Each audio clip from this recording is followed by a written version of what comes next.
Good, good evening, everyone.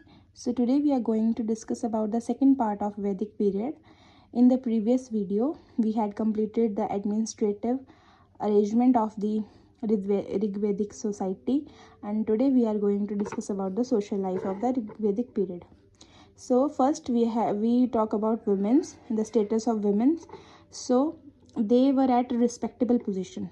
Okay, तो जो women's की पोजीशन थी सोसाइटी में वो बहुत ज़्यादा रिस्पेक्टेबल थी.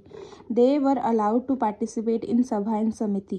तो सभा और समिति के बारे में हम पढ़ चुके हैं मेरी प्रीवियस वीडियो में, तो आप वहाँ जाकर देख सकते हैं.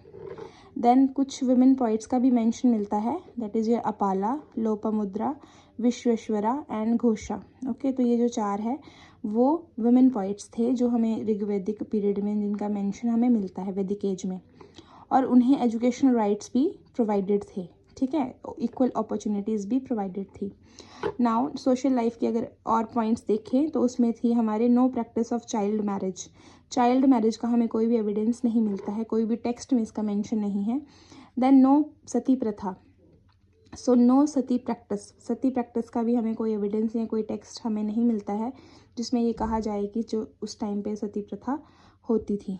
ओके, देन जो हमारी वुमेंस का जो स्टेटस था, अगर वो अनमैरिड रहना चाहें पूरे लाइफ टाइम तो ऐसी वुमेंस को बोलते थे अमाजू. तो ये बहुत इंपॉर्टेंट है, यहाँ से आपका क्वेश्चन बनता है कि अमाजू जो टर्म है वो किससे रिलेटेड है. So it is related to the unmarried women for life time.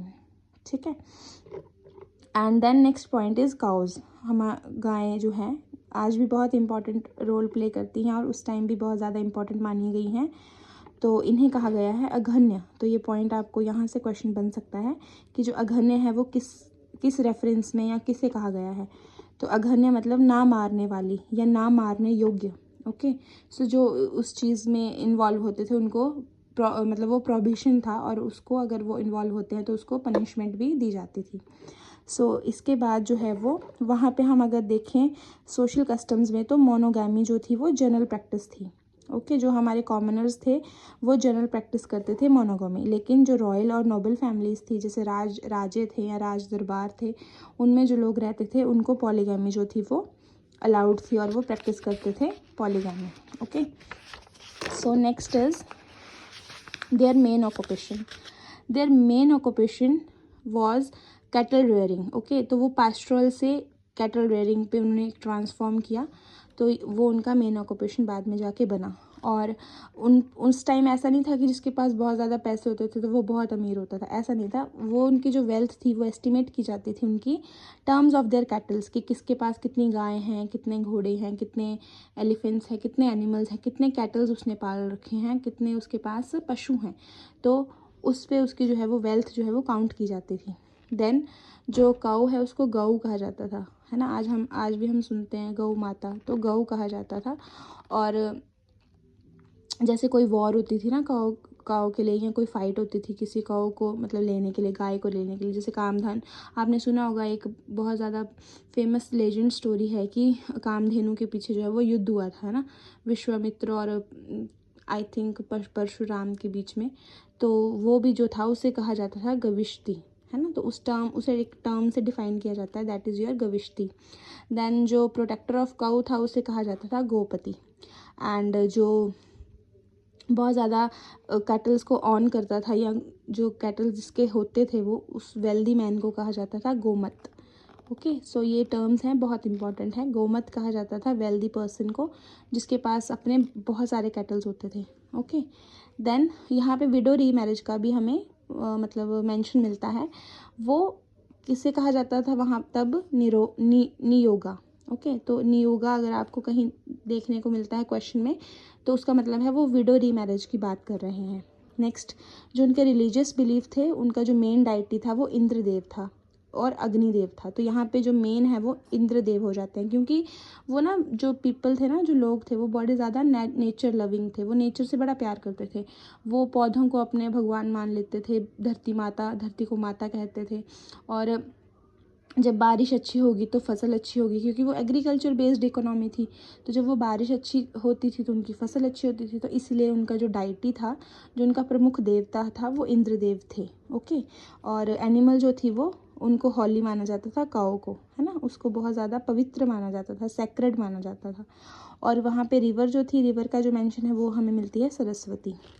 Then जो हमारे ऋग्वेद है ना, ऋग्वेद है जो हमारा, उसमें उसके तीसरे मंडल में गायत्री मंत्र का मेंशन है, जो कि कंपोज किया था विश्वामित्र ने, और वो किसे डेडिकेटेड है? सावित्री को। ठीक है, सावित्री को डेडिकेटेड है गायत्री मंत्र, और मिलता है हमें वो थर्ड मंडल में उसका मेंशन। और कंपोज किसने किया था? हमारे ऋषि विश्वामित्र जी ने किया था। अब ऋग्वेद की बात करते हैं तो टोटल उसमें 10 मंडल हैं। ओके, 10 मंडल हैं। उसमें जो 1 और 10th मंडल है ना, जो 1st और 10th मंडल है, वो सबसे ज़्यादा नए हैं, मतलब वो सबसे ज़्यादा बाद में जोड़े गए थे। और 2 से लेके 9 तक के जो थे वो पहले के थे, मतलब उसमें पार्ट, जैसे हम किसी चीज़ को ऐड ऑन कर देते हैं ना, तो जो 1st मंडल और 10th मंडल था उसे ऐड ऑन किया गया था बाद में। अब जो ऋग्वेदिक में ना नेचुरल फोर्सेस को माना गया है एज अ एनर्जी, मतलब कि जैसे मैंने आपको कहा कि वो नेचर लवर थे, तो वो पंचभूत या फिर 5 जो हैं उस पे फोर्सेस पे रिलाई करते थे या उनको मानते थे। दैट इज़ योर पृथ्वी, अग्नि, वायु, वरुण मतलब जल, और इंद्र मतलब दिस योर रेनफॉल, है ना। तो ये जो 5 हैं, इन्हीं को, इनके आसपास उनकी जो थी वो रिलीजियस प्रैक्टिसेस चलती थी। और यहाँ पे स्पेशल एक चीज़ है कि टोटल जो है वो 250 हम्स जो हैं वो डेडिकेट किए गए हैं इंद्र को, ठीक है, जो उनका प्रमुख डाइटी था उसको।